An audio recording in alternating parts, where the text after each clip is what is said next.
I'm Sophia Thompson, 32 years old, and I never imagined my life would turn out this way. As a successful software developer, I always dreamed of finding the perfect love story. Instead, I watched my mother convince my boyfriend to marry my sister in the ultimate betrayal. Years later, when they showed up at my reconciliation party, the looks on their faces when they met my husband were absolutely priceless. Sometimes life's biggest heartbreaks lead to the greatest blessings. Before I dive into this wild journey, let me know where you're watching from in the comments. Don't forget to like and subscribe if you want more stories about turning family betrayal into triumph. Growing up in suburban Boston, our family looked picture-perfect from the outside. Our colonial-style home with its white picket fence and manicured lawn hid the dysfunction that brewed within. My mother, Diane, ruled our household with an iron fist wrapped in a velvet glove. She was the type of woman who smiled sweetly at neighbors while critiquing everything about them once they left. My father, Gerald, was her opposite, quiet, passive, and perpetually nodding along to keep the peace. Then there was my sister Amber. 3 years older than me, she was everything my mother wanted in a daughter. Blonde, beautiful, and socially gifted, Amber could charm anyone within minutes of meeting them. She was a cheerleader, homecoming queen, and the girl every boy wanted to date. I, on the other hand, was the family's black sheep. While Amber spent hours perfecting her makeup and social status, I buried myself in books and computer code. My bedroom walls were covered with academic awards rather than boy band posters. By age 14, I'd taught myself 3 programming languages and built my first rudimentary website. None of this impressed my mother. "Computers are for boys, Sophia," she'd say with a dismissive wave. "You'll never find a husband if you keep hiding behind those screens." Every achievement of mine was met with the same response. "That's nice, dear, but did you hear about Amber's new modeling opportunity?" My sister's temporary jobs and failed ventures were celebrated while my consistent academic excellence was treated as an afterthought. My father would occasionally sneak into my room after these exchanges, awkwardly patting my shoulder. "Your mother means well," he'd say. "She just worries about you." But his eyes told a different story. He knew the favoritism was wrong but lacked the courage to confront it. The summer before my senior year of high school, I won a national coding competition that came with a college scholarship. When I excitedly shared the news at dinner, my mother's response was, "Well, I suppose that's one way to get to college since you won't be getting any athletic scholarships like Amber did." My father stared at his plate while Amber smirked. That night, I made a promise to myself. I would use that scholarship as my ticket out. I applied only to colleges at least 3 states away and celebrated privately when my acceptance letter from MIT arrived. My mother's only comment was concern about me moving so far from family. College became my salvation. For the first time, I was surrounded by people who valued my intelligence and passion for technology. I met my best friend Zoe during orientation week when we both reached for the same computer science textbook in the campus bookstore. "You can have it," she said. "I'll just copy your notes when you inevitably understand everything better than me anyway." Her honesty and humor were refreshing. Through Zoe, I began building the confidence my family had systematically dismantled. She couldn't understand why I dreaded going home during breaks. "Your family sounds like a bad reality TV show," she said after hearing stories about my mother and Amber. "You know that's not normal, right?" I did know intellectually, but emotionally I still craved their approval. Each break I returned home, hoping things would be different. They never were. If anything, the contrast between my college life and home life made the dysfunction more apparent. By junior year, I'd limited my visits to major holidays. Each time I returned, I felt increasingly alien in my childhood home. My growing independence seemed to irritate my mother, who doubled down on criticism. "MIT is making you cold," she accused when I declined to play along with one of Amber's dramatic stories about a boyfriend who'd dumped her. "You used to be such a sweet girl."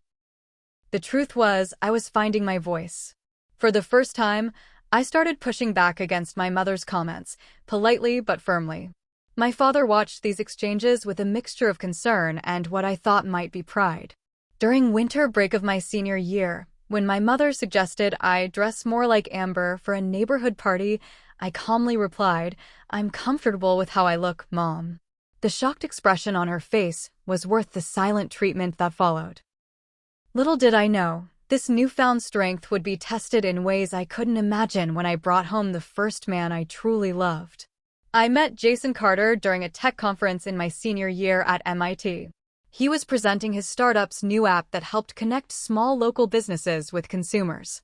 His presentation was confident but not arrogant, technical but accessible. When he fielded questions from the audience, he seemed genuinely interested in feedback rather than defending his ideas. I was impressed. After the presentation, I worked up the courage to approach him with some suggestions about his user interface. Instead of dismissing me, he pulled out his notebook and asked me to explain further. We ended up talking for over an hour, eventually moving to a nearby coffee shop when conference staff needed to close the room. Jason was 26, 4 years older than me, with a computer science degree from Stanford and 2 years of experience at Google before striking out on his own.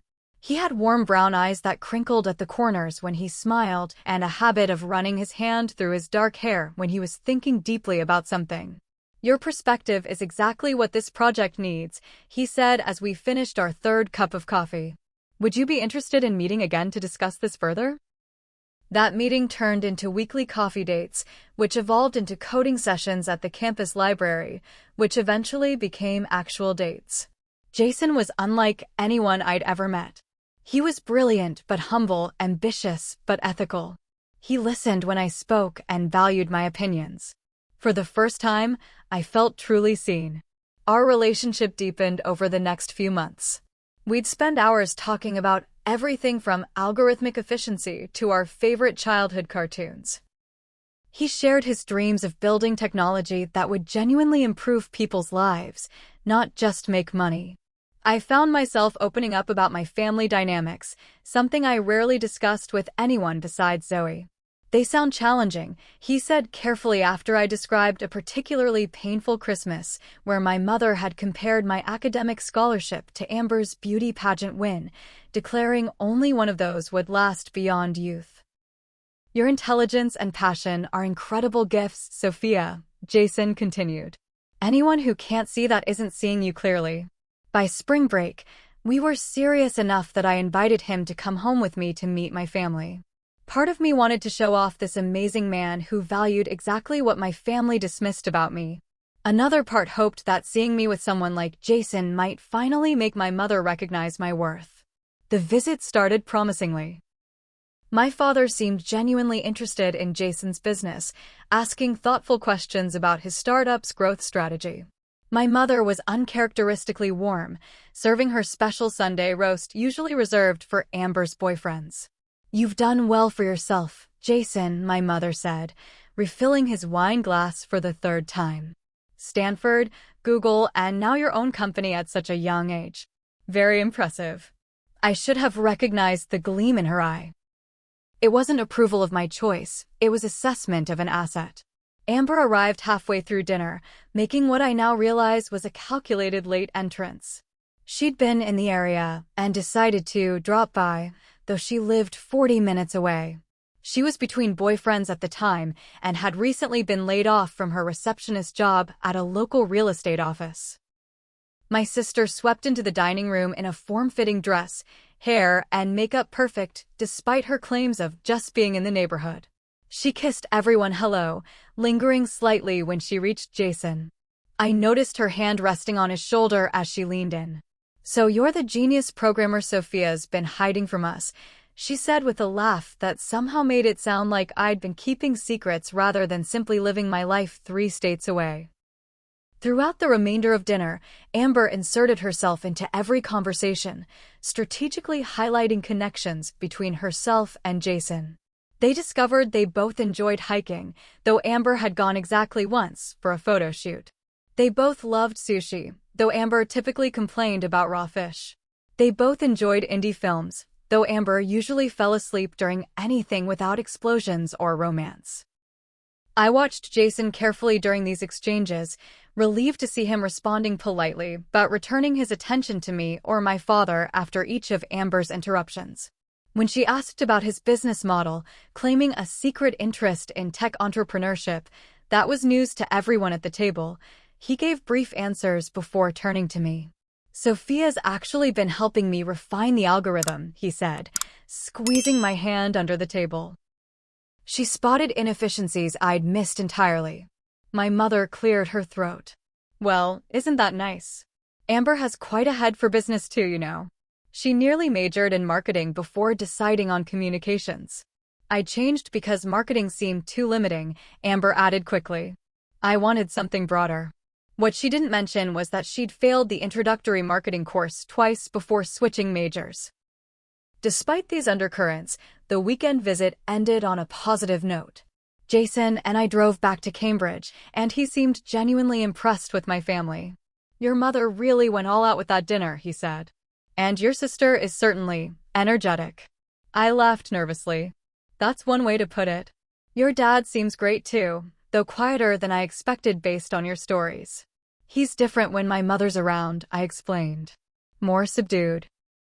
Jason nodded thoughtfully but didn't comment further. Over the next few weeks, our relationship deepened further. Late one night, as we lay looking at the stars from the roof of his apartment building, Jason broached our future for the first time. Have you thought about what happens after graduation? He asked, his fingers intertwined with mine. Job hunting, I guess, I replied. I've had a few interviews lined up. What if? He hesitated. What if you came to work with me instead? We could expand the business together.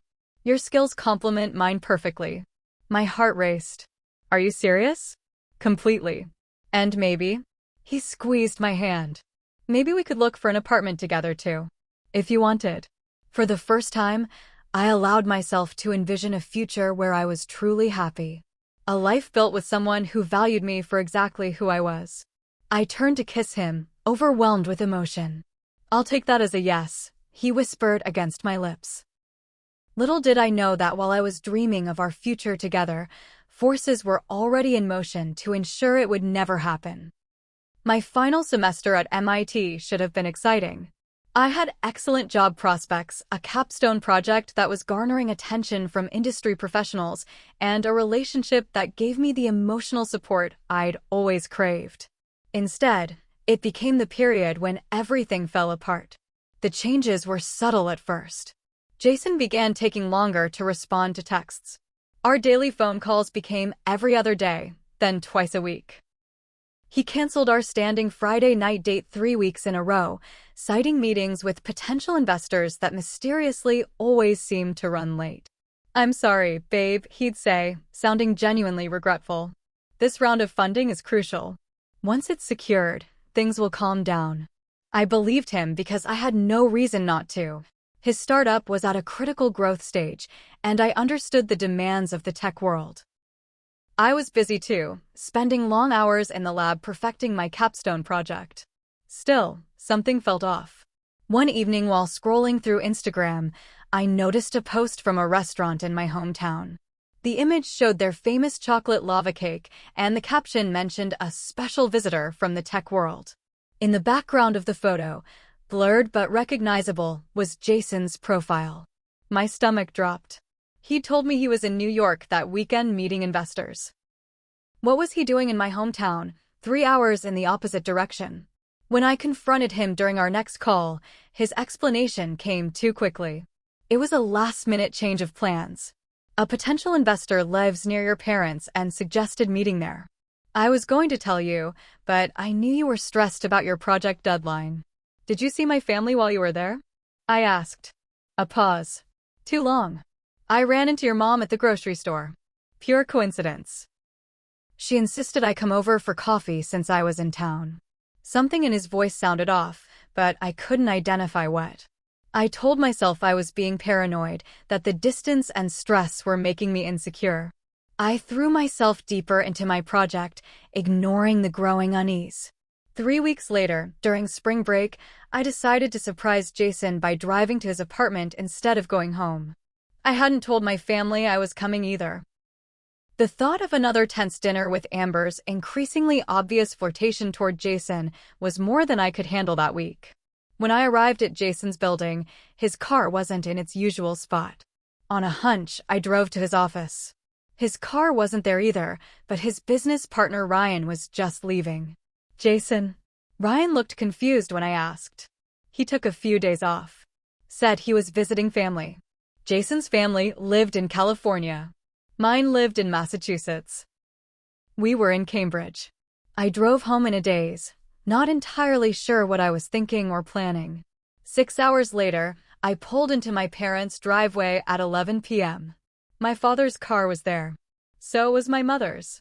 And parked behind them was Jason's distinctive blue Subaru with a small dent in the passenger door from when we'd gone hiking and a rock had hit it during a minor landslide. The house was dark except for the living room. I used my key to enter quietly, hearing low voices from that direction. I moved toward the sound, my heart pounding so loudly I was sure they would hear it. I stopped at the living room entrance, partially hidden by the hallway wall. Jason sat on our couch, my sister beside him, closer than friends would sit. My mother was in her favorite armchair across from them, leaning forward animatedly as she spoke. "You two make so much sense together," she was saying. "Sophia is so absorbed in her computer world. She'll never fully appreciate what you're building, Jason. You need someone who understands the social aspects of business, the connections, the networking. Amber has those skills in abundance."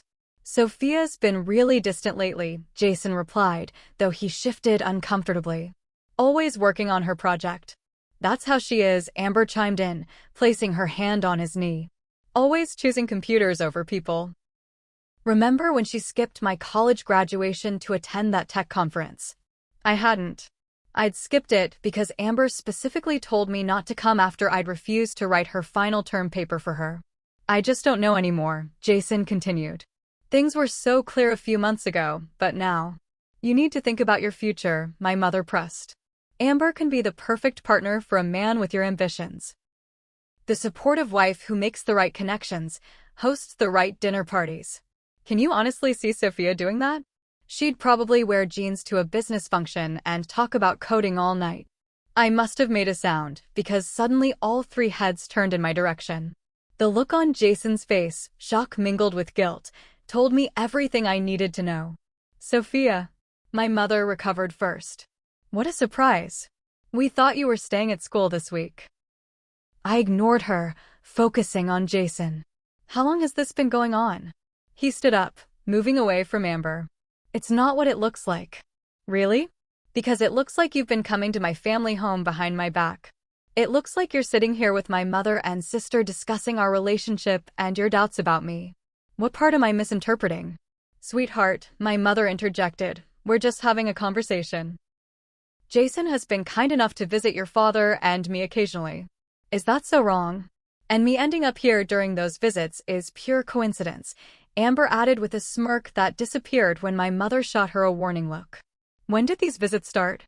I asked Jason directly. He couldn't meet my eyes. "A couple months ago. Your mom called me, said your dad was having health issues and wanted some company while your mom ran errands." It seemed harmless. My father had no health issues.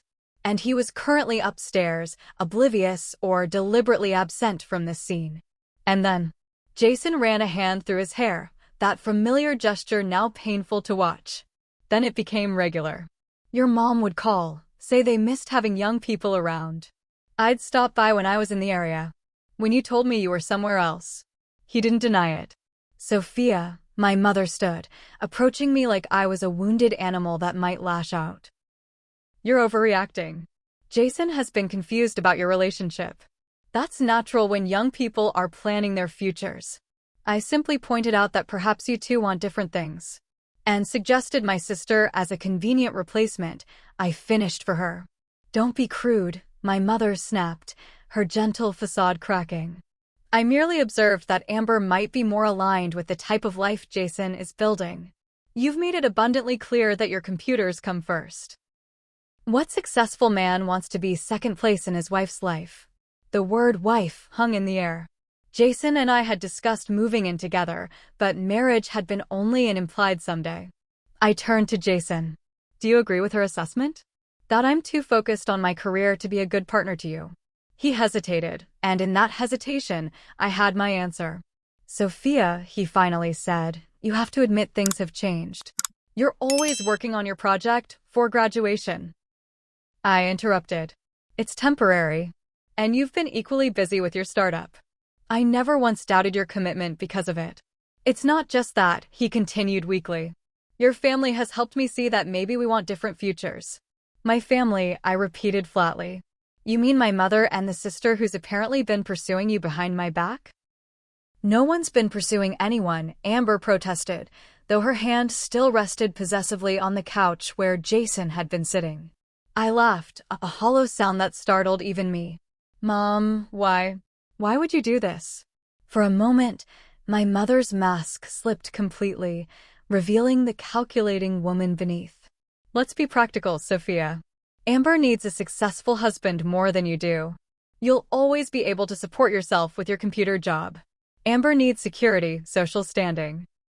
The brutal honesty stunned me into silence. Besides, she continued, apparently believing this logic would convince me, you are never going to be the right wife for someone like Jason. He needs someone who understands the social requirements of being married to a successful man. Someone who can entertain, who knows the right people. Someone who puts family first. I think what your mother means, Jason interjected, apparently finding his voice, is that we might want different things in life.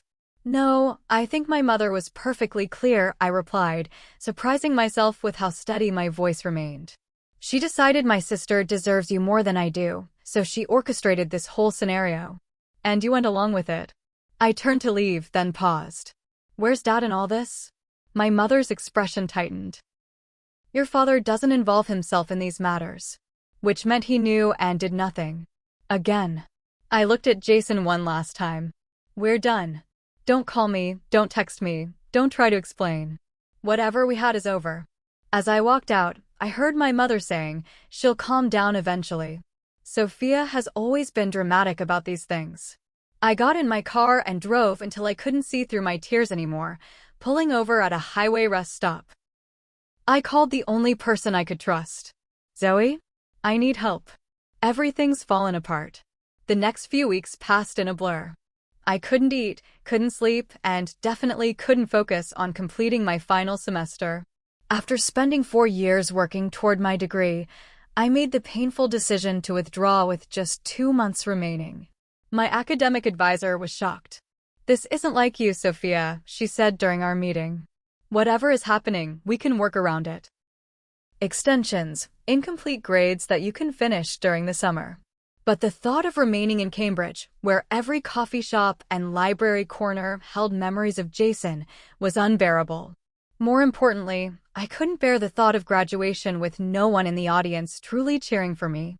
The facade had been completely shattered. Zoe offered me her couch until I figured out my next steps. Her tiny apartment became my refuge as I cycled through grief, rage, and paralyzing self-doubt. Some days I couldn't get out of bed, replaying my mother's words in my head, Amber needs a successful husband more than you do. Had my entire family relationship been a competition I wasn't even aware I was participating in? Your mother is genuinely the most toxic person I've ever heard of, Zoe declared one evening as we split a pint of ice cream. And I once had a roommate who stole my identity and opened 3 credit cards. Despite her attempts at humor, I could see Zoe's growing concern. After I spent a week barely leaving the couch, she gently suggested therapy.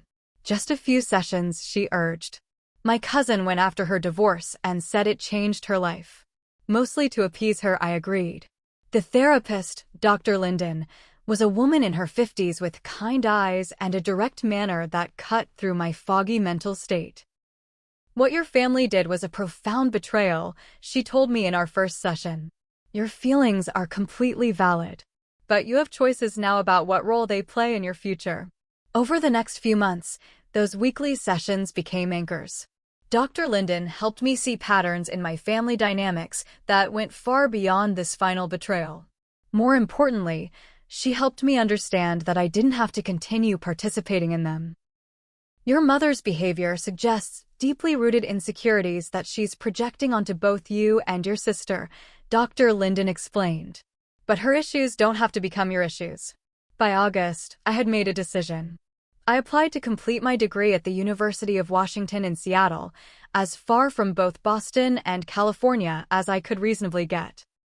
With my MIT transcript and glowing recommendations from professors, I was accepted with a scholarship that would cover my final semester. Saying goodbye to Zoe was difficult. She had been my rock during the darkest period of my life. "You better video call me every week," she said fiercely as we hugged at the airport. "And I'm coming to your graduation with an embarrassingly large sign and air horns." Seattle felt like breathing fresh air after being underwater. The city's blend of technology and natural beauty suited me perfectly. I found a tiny studio apartment near campus and decorated it with absolutely nothing that reminded me of my past life. No family photos, no mementos from MIT, no traces of Jason. My phone remained largely silent. Jason had tried calling and texting for the first few weeks after our confrontation, his messages evolving from defensive, "You didn't give me a chance to explain," to apologetic, "I made a terrible mistake," to pathetically nostalgic, "Remember when we watched the meteor shower on my roof?" I never responded, eventually blocking his number. My parents' communications followed a predictable pattern.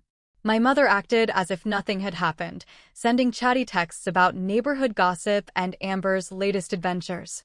My father sent occasional brief messages, usually devoid of any real content. "Hope you're doing well." Neither acknowledged the betrayal directly. I responded minimally to my father and not at all to my mother. Through social media, which I rarely checked anymore, I learned that Jason and Amber were officially dating. 2 months later, they were engaged. The announcement featured a photo of them with my beaming mother between them. My father stood slightly apart, his smile not reaching his eyes. I deactivated all my accounts that day. With my social media gone and my old connections fading, I poured everything into rebuilding my life. I completed my degree with honors, attended by Zoe and her family, but no one from my own. After graduation, I accepted an entry-level position at a mid-sized tech company in downtown Seattle. The salary was modest, but the role offered valuable experience and, most importantly, a foot in the door of the Seattle tech scene. Slowly, I built a new friend circle. There was Kim from the rock climbing gym who dragged me out for weekend hikes, insisting physical activity was essential for mental health. Aaron and David, a couple from my apartment building, adopted me into their friend group after discovering my pitiful empty refrigerator when they brought over misdelivered mail. And there was Lena from work, whose quiet competence and dry humor made our long coding sessions enjoyable rather than merely tolerable. These new friends knew nothing of my family drama. To them, I was simply Sophia from the East Coast who didn't talk much about home. They accepted this without question, filling our time together with present joys rather than past sorrows. 1 year after moving to Seattle, I received a text from my father that finally acknowledged reality: Amber and Jason's wedding this weekend. "Your mother asks if you've changed your mind about attending." I hadn't been invited. I hadn't expected to be. I responded simply, "No." My father's reply came hours later: "I understand." "I'm sorry, Sophia." It was the closest thing to an apology I'd received from any of them, and, while insufficient, it opened a thin channel of communication between us. We began exchanging occasional texts, nothing deep, usually just brief life updates. He never mentioned my mother or Amber, and I never asked. Through this minimal connection, I learned that Jason's startup had failed 6 months after their wedding. He was now working for a competitor of the company he'd founded, a significant step down from CEO. Amber was between jobs again. They had moved into my parents' guest house temporarily while Jason regrouped. This information should have brought satisfaction, perhaps even joy. Instead, I felt a strange emptiness. Their struggles didn't undo my pain or restore what I'd lost. Success, I realized, would be the best revenge, not because it would hurt them, but because it would fulfill me. Around this time, I was assigned to a new project at work, developing software for healthcare systems. The project lead was Raj Patel, a brilliant developer with 15 years of experience who had recently transferred from our San Francisco office. Under his mentorship, my skills expanded exponentially. "You have remarkable talent," he told me during a code review. "But you're playing it safe. Don't be afraid to propose solutions that break conventional approaches." His encouragement pushed me to develop innovative algorithms that significantly improved our system's efficiency. When the project was completed ahead of schedule and under budget, Raj made sure the entire department knew my contributions had been key to its success.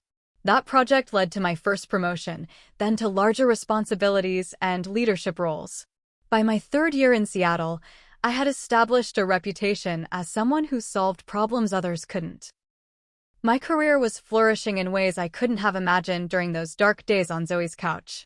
Yet, despite professional success and a supportive friend circle, I kept potential romantic partners at arm's length. The betrayal had left scars that made trusting difficult. Several promising relationships ended when I couldn't bring myself to be fully vulnerable. The wall I'd built for protection had become a prison of sorts. Dr. Lyndon, with whom I still had occasional video sessions, gently pointed this out. "Walls keep out pain," she said, "but they also keep out joy.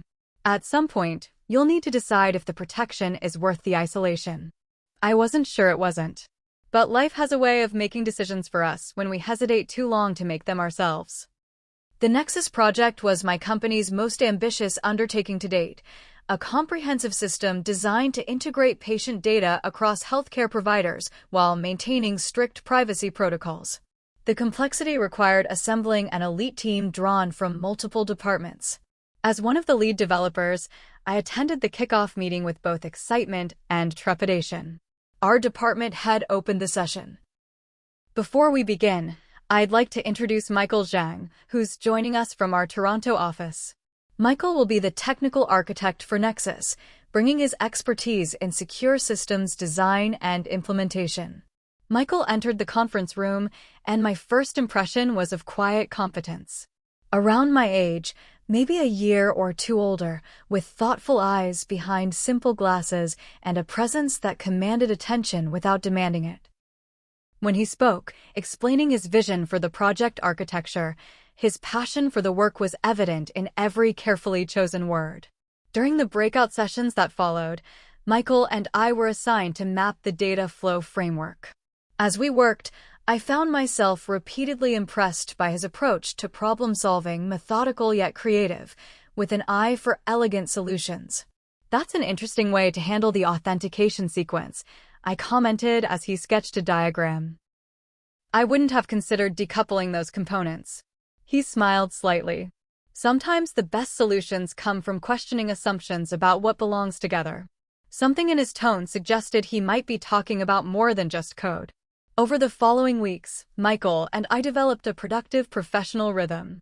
We challenged each other's ideas respectfully, building on our different strengths to create something better than either of us could have designed alone. I found myself looking forward to our working sessions, extending them with questions that could have waited until the next day. One evening, as we were the last two people in the office, Michael leaned back in his chair and asked, "Want to continue this discussion over dinner? There's a great Vietnamese place around the corner." The invitation was casual, clearly professional, yet I hesitated. This boundary between work colleague and potential friend was one I rarely crossed. Noticing my hesitation, he added, "No pressure. I just thought food might help us solve this permissions hierarchy issue." I surprised myself by agreeing. That dinner became the first of many. Our conversations expanded beyond work to books, hiking trails, the challenges of urban gardening, his passion, and rock climbing, mine. Michael spoke of his family. Chinese immigrants who had settled in Vancouver, his father's small accounting practice, his mother's community college teaching career, his younger sister's medical studies. His stories were filled with warmth and respect, so different from the dynamics I'd grown up with. I shared carefully edited versions of my own background, mentioning MIT but not my incomplete final semester, describing Boston but not my family. Michael never pushed for details I wasn't offering, yet his attentive listening created a space where I gradually wanted to share more. 3 months into the project, Michael suggested a Saturday hike to celebrate completing a particularly challenging module. The trail he chose offered spectacular views of Mount Rainier, and as we reached the summit viewpoint, something shifted in our interaction. Away from keyboards and conference rooms, surrounded by towering trees and mountain vistas, we were simply two people enjoying each other's company. During our descent, Michael mentioned a documentary film festival happening the following weekend. Would you be interested in going? Not as colleagues, he clarified, but as a date. The word date triggered an immediate internal panic. I'd successfully avoided anything beyond casual coffee meetups since moving to Seattle. The prospect of opening myself to potential hurt again was terrifying. I need to think about it, I replied honestly. Michael nodded. Take all the time you need. The offer stands. That evening, I called Zoe for the first time in weeks. He asked you out and you said you'd think about it, she exclaimed. Sophia, this is progress. 6 months ago, you would have invented an imaginary pet emergency to avoid answering. But what if it goes wrong? I asked. What if he's not who he seems to be? What if he is exactly who he seems to be? She countered. Look, I get it. Jason and your family did a number on you. But from everything you've told me, Michael seems genuinely decent. And you clearly like him enough to be scared of liking him. She was right. After wrestling with my fears for another day, I texted Michael to accept his invitation. Our first official date revealed another layer of Michael that deepened my attraction. His intelligence I already knew, but outside of work, his playful sense of humor emerged. He asked thoughtful questions and remembered small details from our previous conversations. Most importantly, he seemed completely comfortable with himself, lacking the insecurity that often drives people to impress others.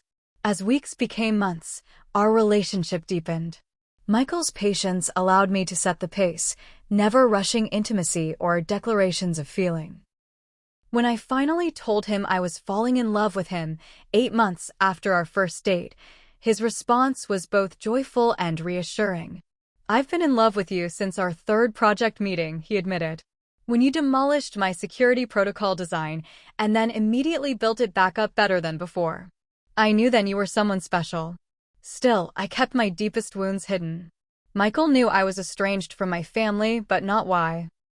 That changed after a year together, when he invited me to Vancouver to meet his parents during Lunar New Year celebrations. The Zhang family welcomed me with genuine warmth.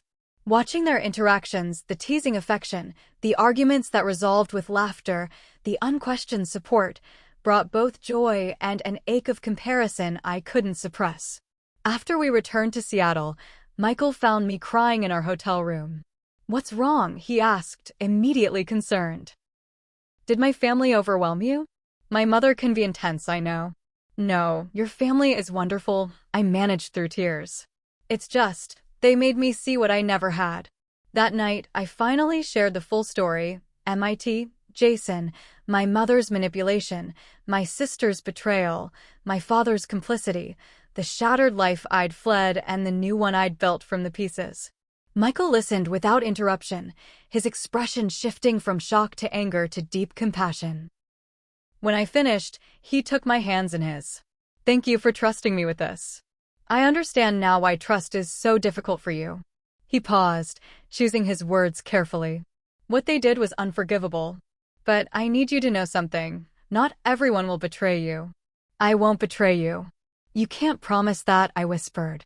I can promise to try every day to be worthy of your trust, he replied. And I can promise that if we ever have conflicts or doubts, I'll bring them directly to you, not to anyone else. His response wasn't a blanket reassurance that my fears were unfounded. Instead, it acknowledged the reality of my experience while offering a different path forward. That honesty meant more than 1,000 promises never to hurt me could have. Our relationship deepened after that night. With my history no longer a shadow between us, I could fully embrace the possibility of a future together. Michael became not just my partner, but my closest friend, challenging me when I needed challenging and supporting me when I needed support. 2 years into our relationship, during a weekend trip to the San Juan Islands, Michael proposed. The ring was an emerald rather than a diamond, set in a design he'd helped create. It reminded me of your eyes, he explained. And emeralds symbolize truth and love. Both seem appropriate. Though I'd known this moment might come, I found myself hesitating. Are you sure? My family baggage is considerable. Michael smiled. I'm not marrying your family. I'm asking to marry you, Sophia Thompson, with all your brilliance and strength and carefully protected heart. Will you build a life with me? Yes, I said, the word carrying all the certainty I'd never thought I'd feel again. Yes, I will. We planned a small wedding with just our closest friends. I didn't invite my family, though I sent my father a brief text letting him know I was getting married. His response was typical, congratulations. I hope you'll be very happy. No mention of attending, no questions about Michael. I hadn't expected otherwise. Our wedding day was perfect in its simplicity. Zoe served as my maid of honor, flying in from Boston with her new fiancé. Michael's sister Jennifer was a bridesmaid, and his college roommate Lucas stood as best man. We exchanged vows in a garden overlooking Puget Sound, surrounded by 40 people who truly cared about us. Today I choose you, Michael said in his vows, and I'll choose you again tomorrow and every day after that. My own vows acknowledge the journey. You taught me that trust isn't naive. It's the bravest choice we can make. I trust you with my heart, my future, and all the dreams we'll build together. After the wedding, life expanded in unexpected ways. Michael and I combined our technical expertise to launch a healthcare data security startup. The timing was perfect. Increased regulations around patient data privacy created an immediate market for our solutions. Within 18 months, we'd grown from just the two of us working evenings and weekends to a company of 20 employees with significant venture funding. Success brought visibility I hadn't anticipated. Our company was featured in tech publications and local business journals. I gave interviews about data security and presented at conferences. Though I used my married name professionally, Sophia Zhang, it was only a matter of time before my past and present collided. That collision came in the form of a LinkedIn message from Jason. Congratulations on your success. You always were the brilliant one. Would love to catch up sometime.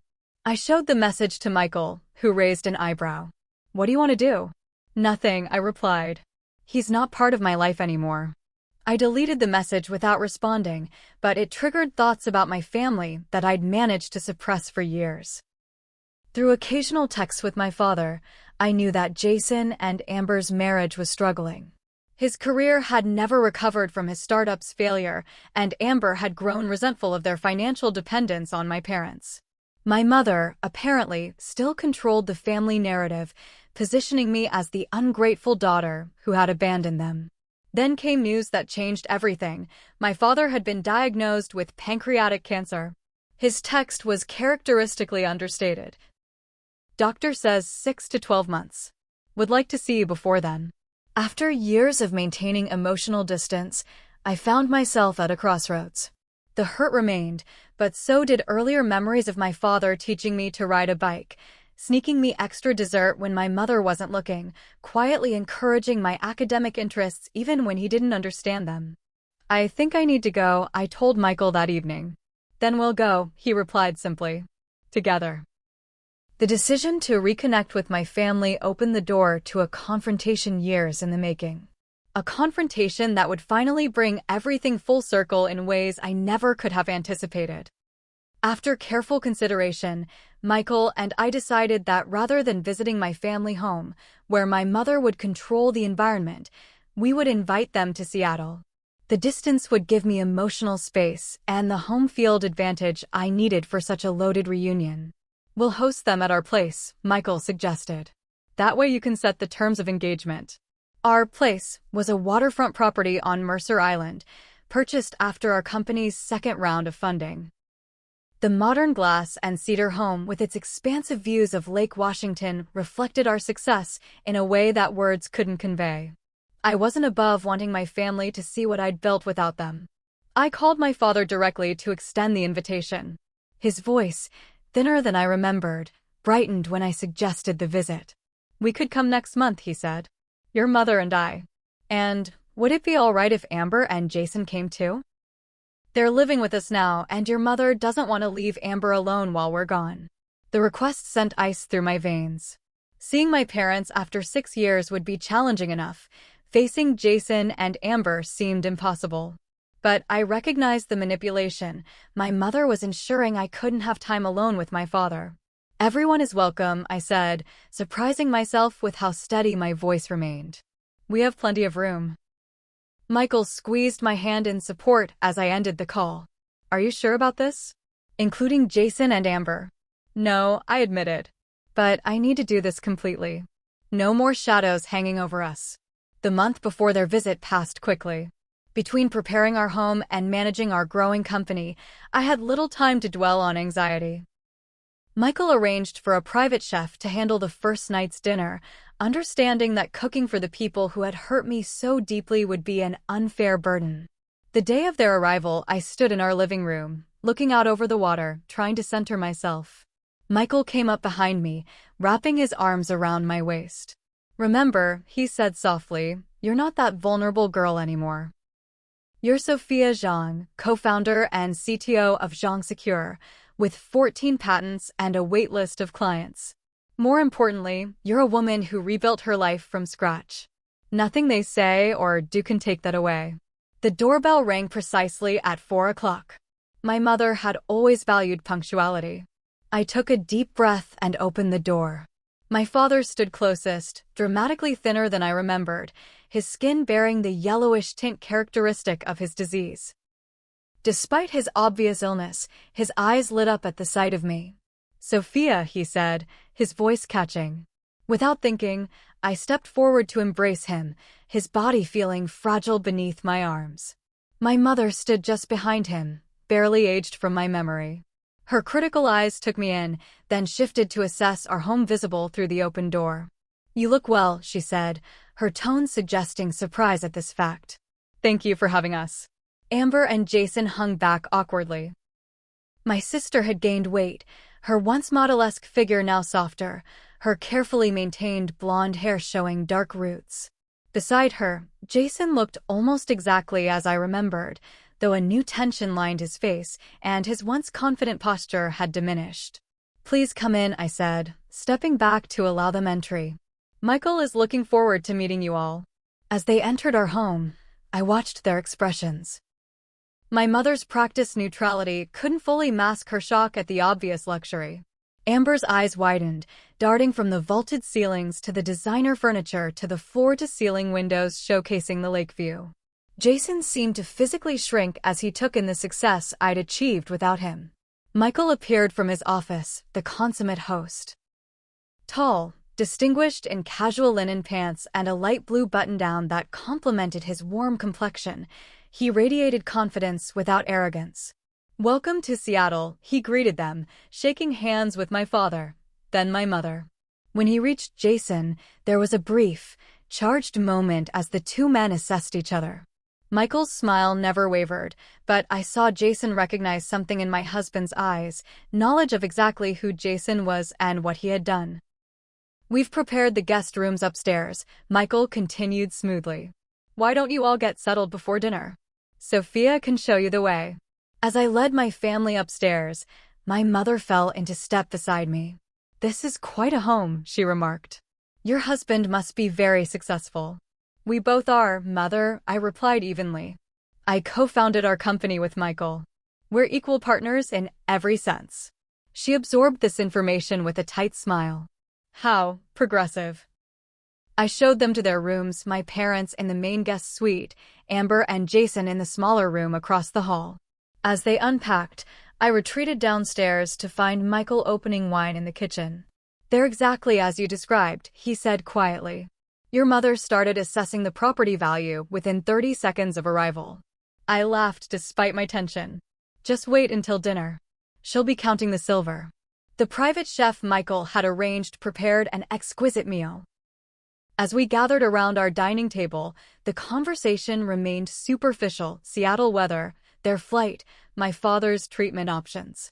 Michael expertly filled awkward silences with questions about Boston and observations about the differences between Canadian and American healthcare systems. It was during dessert that my mother finally broached the subject of our company. So, she said, setting down her fork with precision, Sophia mentioned you run a business together. What exactly do you do? Michael glanced at me, silently offering the chance to answer. I took it. We founded JongSecure 4 years ago, I explained. We specialize in healthcare data security systems. Our software protects patient information while allowing authorized access across different healthcare providers. JongSecure, my mother repeated. You took Michael's name for the company? It tested better with focus groups, I replied smoothly, though the real reason was simpler. I'd wanted nothing of my past associated with my future. They're being modest, my father interjected. I looked up their company before we came. They were featured in Forbes last year. Healthcare's Security Revolution, the article called it. My mother's eyebrows rose fractionally. How impressive. Jason cleared his throat. What's your market valuation now? Last funding round. Michael answered casually. Our last valuation was just over $300 million. We're not looking for additional investment currently. We're cash flow positive and growing sustainably. The figure hung in the air. $300 million. Jason's failed startup had peaked at a $4 million valuation before collapsing. $300 million, Amber repeated, looking at Jason with an expression I couldn't quite read. That's wow. Enough about business, my mother interjected briskly. Sophia, will you and Michael be starting a family soon? You're not getting any younger. Mom, Amber protested weakly. It's a reasonable question, my mother defended. They have this enormous house. Seems a shame not to fill it with children. We're focused on our company right now, Michael answered diplomatically. But we haven't ruled out children in the future. My mother turned to me. You always said you wanted children, Sophia. Remember those dolls you used to line up in your room? You had names for all of them. I had no such memory. Amber had been the one obsessed with dolls. This subtle rewriting of history was so typical of my mother that I almost laughed. If Sophia and I decide to have children, Michael said, his voice gentle but firm, it will be on our timeline, not anyone else's. My mother's smile tightened, and used to being challenged so politely yet definitively. As the evening progressed, the dynamics became increasingly clear. My mother attempted to reassert control through passive-aggressive comments and selective memories. My father observed quietly, occasionally catching my eye with what seemed like apology. Amber fluctuated between feigned interest in our lives and thinly veiled envy. And Jason grew progressively more uncomfortable, drinking too much wine and barely contributing to the conversation. By the time we moved to the living room for after-dinner drinks, the facade of pleasant family reunion had worn dangerously thin. How are things in Boston? I asked, deliberately vague. A weighted silence followed. My father stared into his whiskey. My mother smoothed an invisible wrinkle from her skirt. We're between opportunities at the moment, Amber finally answered. Jason's exploring several promising positions. I see, I replied. And you're living with Mom and Dad while you explore? Temporarily, Jason said quickly. My non-compete clause from GrowthTech just expired, so I can finally look at other startups in the same space. It's been 3 years, Amber added, a edge to her voice. A very long temporary arrangement. We're happy to help family through difficult transitions, my mother said pointedly. That's what families do. They support each other through challenges. The implication hung heavily in the air. That I had abandoned my family responsibilities by cutting contact. Michael, sensing the rising tension, stood. Would anyone like to see the garden? We've just installed a Japanese-inspired meditation area overlooking the water. My father rose eagerly. I'd enjoy that. As the others followed Michael outside, I remained behind to refresh drinks. Jason lingered, awkwardly handling his empty glass. Your husband seems like a good man, he said finally. He is, I replied simply. You've done incredibly well for yourself, Sophia. I always knew you would. I looked at him directly for the first time that evening. Did you? Because I recall you agreeing that I was too focused on my career to be a good partner. That I'd never understand the social aspects of business. He flushed. I was confused. Your mother can be very persuasive. Yes, she can be. But we all make our own choices, Jason. He set down his glass. I made the wrong one. Surely you know that by now. Before I could respond, my father appeared in the doorway. Sophia? Could I speak with you privately for a moment? Jason nodded awkwardly and slipped past my father toward the garden. My father took a seat on the couch, his movements slow and deliberate. Your home is beautiful, he said. But more importantly, you seem happy. I am, I confirmed. I owe you an apology, he continued, his voice low. Many apologies, actually. I failed you, Sophia. I knew what your mother and Amber were doing with Jason, and I did nothing to stop it. The directness of his admission startled me. Why not? He sighed heavily. Cowardice, mainly. I've spent 40 years taking the path of least resistance with your mother. It was easier to let her have her way than to fight battles I didn't think I could win. He looked up, his eyes damp. But that's no excuse for letting her hurt you. For hurting you myself through inaction. His sincere regret pierced the armor I'd built around my heart. I needed you to stand up for me, Dad. I know. And I'll regret until my dying day that I didn't. He reached for my hand. I don't expect forgiveness, Sophia. I just wanted you to know that I see clearly now what happened, and I'm deeply sorry for my part in it. From the garden, raised voices drew our attention. Through the windows, I could see my mother and Amber in what appeared to be a heated discussion with Michael standing calmly between them. We should join them, my father suggested. Your mother becomes unpredictable when challenged. In the garden, the scene became clear as we approached. My mother was berating Michael about something while Amber stood nearby, arms crossed defensively. Absolutely inappropriate to suggest such a thing, my mother was saying. Our financial arrangements are private family matters. Michael noticed our approach and turned. Sophia, Gerald. We were just discussing family dynamics. He's suggesting we're taking advantage of Dad's finances, Amber blurted. As if we're some kind of parasites. Michael shook his head. That's not what I said. I simply observed that multi-generational living can create complex financial interdependencies that sometimes prevent people from making fully independent choices. My mother's face flushed with anger. You know nothing about our family. On the contrary, Michael replied calmly. I know a great deal about your family from Sophia's perspective. I know about the manipulation, the favoritism, the betrayal. Michael, I warned softly, though part of me thrilled to hear someone finally confront my mother directly. Betrayal is a strong word, my mother sniffed. Family matters are complicated. Sophia has always had a flair for drama and a selective memory. Mom, Amber interrupted, surprising everyone. Stop. Just stop. My mother turned to her in shock. Excuse me. He's right, Amber continued, her voice shaking. We both know what you did with Jason. What we did. It was wrong. Jason, who had been silent throughout the exchange, finally spoke. Your mother told me Sophia was seeing someone else at MIT. That she was using me as a backup plan while pursuing a professor she was interested in. I gasped. That's completely untrue. I know that now, he said quietly. But at the time, it made sense of why you were so busy, why you seemed distant. Your mother showed me texts from your phone that seemed to confirm it. I never texted anything like that, I said, my mind racing. She must have used my phone, Amber finished. She had me text things from your old number that she'd kept in her contacts. Made it look like they were coming from you. My mother's face hardened. This is absurd. I was simply helping two people who were clearly better suited find their way to each other. By lying, my father asked, his voice stronger than I'd heard it all weekend. By manipulating a young man's feelings and betraying our daughter, I did what was necessary, my mother insisted. Amber needed stability that Sophia didn't. Sophia was always going to be fine on her own. So you decided to sacrifice my happiness for Amber's? I asked, the hurt still fresh despite the years. I made a practical decision, my mother replied unapologetically. Amber's looks were her only real asset.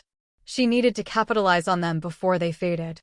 You had your education, your career potential. Mom, Amber exclaimed, clearly wounded. Is that really how you see me? As nothing but a pretty face with an expiration date. My mother waved dismissively. Don't be so sensitive. I'm simply being practical. I did what any mother would do, ensured both my daughters' futures as best I could. No, my father countered, surprising us all with his firmness. You did what served your vision of how things should be. You didn't consider what either of your daughters actually wanted or needed. The garden fell silent. My mother's face registered shock at my father's rebellion. Amber looked torn between vindication and devastation at our mother's assessment of her worth. Jason stared at the ground, the full extent of his manipulation finally clear. Michael moved to stand beside me, his hand finding mine in silent support. I think I said finally that we've all had enough truth for one evening. Let's continue this conversation tomorrow after everyone's had some rest. As we headed inside, Jason caught my arm gently. Sophia, I need you to know how sorry I am. I should have trusted what we had. I should have talked to you directly. I looked at the man I had once loved so deeply, now a diminished figure trapped in a marriage built on lies. Yes, you should have. Later that night, as Michael and I prepared for bed, he asked, "Are you okay?" That was intense. I considered the question carefully. I think I am. For years I've carried this wound, never fully understanding how deep the deception went. Now I know. And strangely, that helps. Your sister surprised me, he observed. I didn't expect her to break ranks with your mother. Me neither, I admitted. Maybe there's hope for her yet. Michael pulled me close. What happens now? With your family? I rested my head against his chest, listening to the steady beat of his heart. I don't know exactly. But for the first time, I think there might be a path forward, at least with my father, and maybe eventually with Amber. My mother, that's more complicated. Whatever you decide, Michael said, kissing my forehead, I'm with you. Every step of the way. As I drifted toward sleep, I realized that the confrontation had shifted something fundamental within me. The people who had once held such power over my happiness now seemed smaller, less significant. They hadn't determined my fate after all. I had. The morning after our confrontation brought a strange calm to the house. My father joined me for early coffee on the deck, watching the sunrise paint the lake in gold and pink. We sat in comfortable silence for a while before he spoke. I had a long talk with your mother last night, he said, his thin hands cradling his mug. One of many we should have had years ago. I told her things need to change if she wants any relationship with you going forward. And how did that go? I asked, already knowing the answer. He smiled ruefully. About as well as you'd expect. She's not used to ultimatums, especially from me. What about you, Dad? What do you want? He looked out over the water, considering. I want whatever time I have left, to be honest. No more pretending, no more enabling behavior that hurts the people I love. He turned to me. And I want to know my daughter again if she's willing. Over the next 3 days, our family dynamics shifted in ways I never anticipated. My father and I spent hours talking, filling in the gaps of our lost years. I showed him our company offices, introduced him to colleagues, shared the work that filled me with purpose. He listened with genuine interest, asking insightful questions that reminded me of the thoughtful man who had encouraged my early curiosity about computers. I'm proud of you, Sophia, he told me as we walked along the waterfront. Not because of your success, though that's remarkable. I'm proud of the woman you've become, strong, compassionate, resilient. You created this life despite us, not because of us. His cancer made our reconciliation bittersweet, a relationship rebuilt with an expiration date looming. Yet there was grace in having this time, in clearing away the debris of the past before saying goodbye. With Amber, healing came more tentatively. The morning after the confrontation, she asked if I would walk with her around the neighborhood. I don't even know where to start, she said as we strolled past waterfront mansions. Sorry seems inadequate. Why did you do it? I asked. The question had haunted me for years. She was quiet for a long moment. At first, it was just flattering to have someone like Jason interested in me. Mom kept saying what a good match we'd be, how much more I deserve someone successful than you did. She glanced at me. I know how awful that sounds now. And later? When you knew how much it hurt me. By then, I was trapped in Mom's narrative. If what we'd done wasn't justified, then I was just terrible. It was easier to believe you'd be fine, that you didn't need Jason like I did. She stopped walking. The truth is, I was weak. I let Mom make my decisions because taking responsibility for my own life was scary. Her honesty surprised me. When did that change? Watching you yesterday, successful, confident, genuinely happy with Michael. It made me see what taking control of your own life actually looks like. She sighed. I'm 35, living in our parents' guest house, in a failing marriage, with no career or purpose. Mom still buys my clothes and tells me how to wear my hair. I felt an unexpected pang of empathy. While my mother had betrayed me, she had infantilized Amber, keeping her dependent and diminished. It's not too late to change that, I said carefully. How? The desperation in her voice was palpable. I considered my response. Start with something small but meaningful. Get a job, any job that's yours alone. Open a bank account in only your name. Build from there.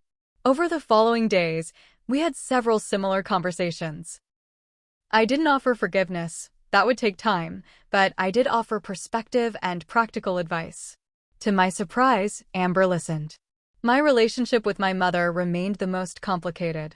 After the confrontation, she retreated into cool politeness, maintaining the fiction that she had acted in everyone's best interests. On their final evening with us, however, as Michael and my father discussed baseball in the living room and Amber helped our housekeeper with dishes, my mother found me alone on the deck. You've done well for yourself, she said, an admission that clearly cost her. Better than I expected. Thank you, I replied, not taking the bait of her qualified praise. I still believe I did what was necessary at the time, she continued. But I recognize that my methods were perhaps overly controlling. Coming from my mother, this was the closest thing to an apology I was likely to receive. I won't pretend what you did didn't hurt me deeply, I said. But I've built a good life. A life that makes me happy. She nodded, looking out at the water rather than at me. Your father wants us to seek counseling. Family therapy, he calls it. I couldn't hide my surprise. And you agreed? It's important to him. She smoothed her slacks, a nervous gesture I remembered from childhood. Would you consider joining us occasionally? Not regularly, of course. I know you're busy. The request, halting and uncomfortable, revealed vulnerability I'd never seen in her before. I'll think about it, I promised, not ready to commit but unwilling to refuse outright. She accepted this with a nod, and we stood in silence watching the sunset, two women with a broken past and an uncertain future, but perhaps a sliver of possibility between us.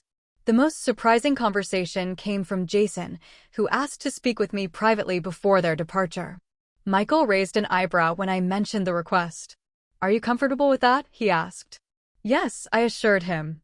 There's nothing he could say that would affect us. Jason and I sat in the garden, the space between us filled with history and regret.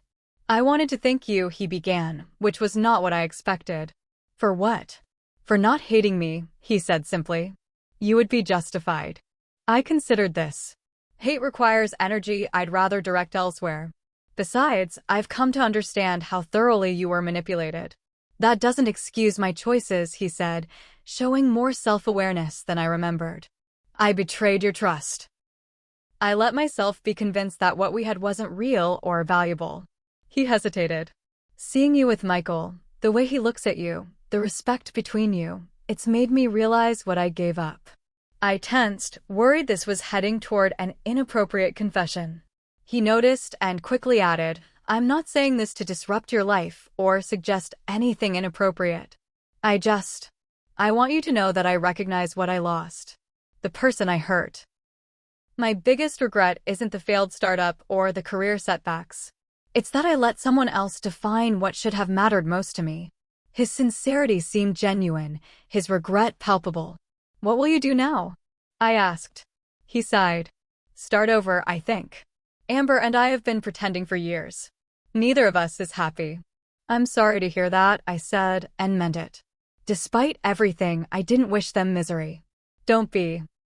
It's time for both of us to face reality and make better choices. He stood to leave, then paused. You deserved better, Sophia. I'm glad you found it. After they left, our house felt simultaneously emptier and lighter. The confrontation had been painful but necessary, clearing away festering wounds and replacing them with clear-eyed understanding. I couldn't change the past, but I could choose how it affected my future. In the months that followed, we established new patterns of connection. My father and I spoke weekly by phone and video chat as his condition deteriorated. I flew to Boston twice to spend time with him, difficult visits that nevertheless brought peace to both of us. When he passed away 8 months after our reunion, I stood beside my mother and sister at his funeral, united in grief if not in full reconciliation. After my father's death, Amber surprised everyone by following through on her promises to change. She filed for divorce from Jason, moved into her own apartment, and found work as an administrative assistant at a community college. The position was modest, but represented independence she'd never known. We maintained cautious, but increasingly warm contact, rebuilding a relationship that had been poisoned since childhood.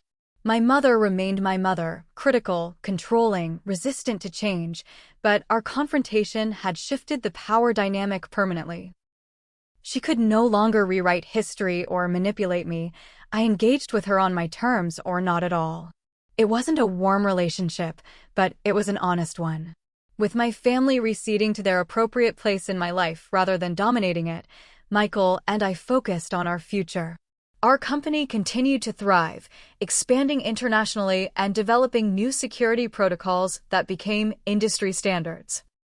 2 years after the family confrontation, we welcomed our daughter, Lily, followed 18 months later by our son, James. Becoming parents ourselves cast my family history into sharper relief. As I held my children, I made silent promises never to play favorites, to see and celebrate them for exactly who they were, to let them chart their own courses with support rather than control. Watching Michael with our children, patient, attentive, delighting in their uniqueness, I often reflected on how completely my life had transformed from what it might have been. Had my mother not orchestrated that betrayal, had Jason and I married as once planned, would I have found this level of fulfillment? The painful truth was that their betrayal, while devastating, had ultimately freed me to build something far better than I might have otherwise. This wasn't about forgiving the unforgivable or finding silver linings in trauma. It was about recognizing that our worst moments don't define us unless we let them. That sometimes the path forward requires leaving behind not just people who hurt us, but also dreams and expectations that no longer serve us. The ultimate victory wasn't financial success or professional recognition, though those were gratifying. It wasn't even the beautiful family Michael and I created, precious as they were. The victory was internal. The knowledge that I had rebuilt myself from broken pieces into someone stronger, wiser, and more compassionate than before. On my daughter's 3rd birthday, as our home filled with friends and laughter, I caught sight of myself in a window reflection. The woman looking back bore little resemblance to the devastated girl who had once fled her family's betrayal. This woman stood tall, confident in her worth, surrounded by love she had chosen and that had chosen her in return. I often think about the question of forgiveness. Have I forgiven my mother, my sister, Jason? Not entirely. Some betrayals leave permanent marks. But I've released the anger that once threatened to define me. I've learned that the opposite of love isn't hate, it's indifference.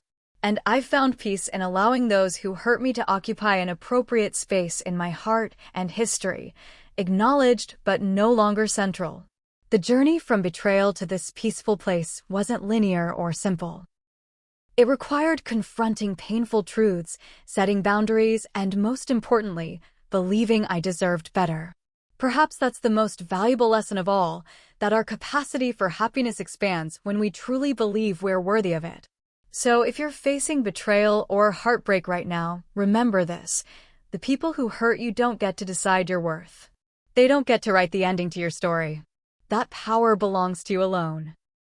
Sometimes life's greatest gifts come disguised as its cruelest blows, redirecting us toward paths we might never have chosen, but that lead to places far better than we imagined. What painful experience has ultimately led you to something better? Share your story in the comments below. Don't forget to like and subscribe if this resonated with you, and hit that notification bell to catch my next video. Remember, every ending is just the beginning of something new. Thank you for listening to my story, and until next time, be kind to yourself, you're worth it.